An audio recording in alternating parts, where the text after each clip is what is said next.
Hi, my name is Jake Beaver, and I'm going to be talking about St. Patrick's Day in Ireland.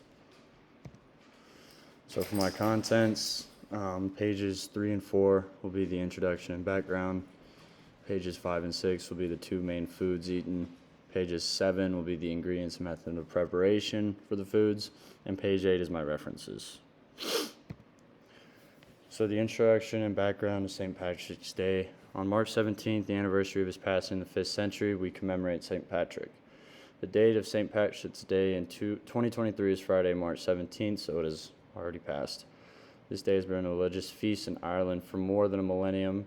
Irish families would typically go to church in the morning and celebrate in the afternoon on St. Patrick's Day, which comes during the Christmas season of Lent. People would dance, drink, and feast on the traditional Irish dish of corned beef and cabbage when the meat-eating ban during Lent was lifted.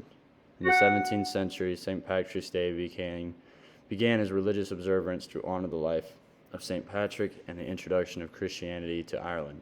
This feast day was usually observed on March 17th, 461 AD, which was thought to be the Patrick's death. St. Patrick was a Romano-British Christian missionary and bishop in Ireland during the 5th century. He was referred to as the Apostle of Ireland and is one of Ireland's three patron saints, along with Brigid of Kildare and Columba. Although St. Patrick was a real person, several of the customs connected to the occasion him are merely fables. For instance, on St. Patrick's Day, you frequently see four-leaf clovers, but in accordance with lore, Patrick included a three-leaf clover or shamrock in his lessons. Even if a shamrock can develop a four-leaf clover is only seen as a luck charm. The rise of so-called Irish aid organizations like the Friendly Sons of St. Patrick and the Hibernian Society was sparked by the burgeoning Irish patriotism among American immigrants over the following 35 years. Annual parades were held by each faction, complete with drums and bagpipes. Most Irish immigrants to America up to the middle of the 19th century belonged to the Protestant middle class. Nearly 1 million poor and illiterate Irish Catholics fled to America during the Great Potato Famine in Ireland in 1845 to avoid famine. However, the American Irish soon came to understand about their sizable and expanding population, which gave them political influence that was yet to be fully utilized. They began to unite, and their voting bloc, known as the Green Machine, became a crucial swing constituency for prospective politicians. Annually, St. Patrick's Day parades all of a sudden became a political candidate must-attend event as well as a display of strength for Irish Americans. The typical stereotype is that the Irish eat corned beef and cabbage, but in reality on St. Patrick's Day, the people eat bacon and cabbage. Since many Irish families produced their own vegetables and had their own pigs, the components for this dish were frequently found in Irish homes in the past. It was seen as fulfilling and sustaining.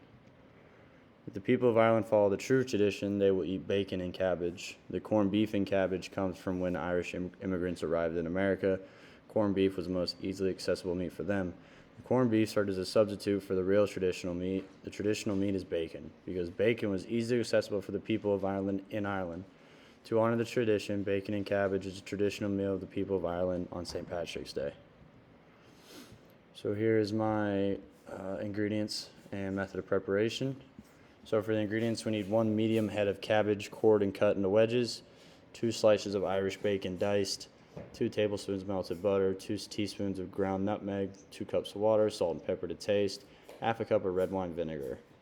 And the preparation is you place cabbage into a large pot, add water and bring to a boil, simmer over low heat until tender, about 10 to 15 minutes.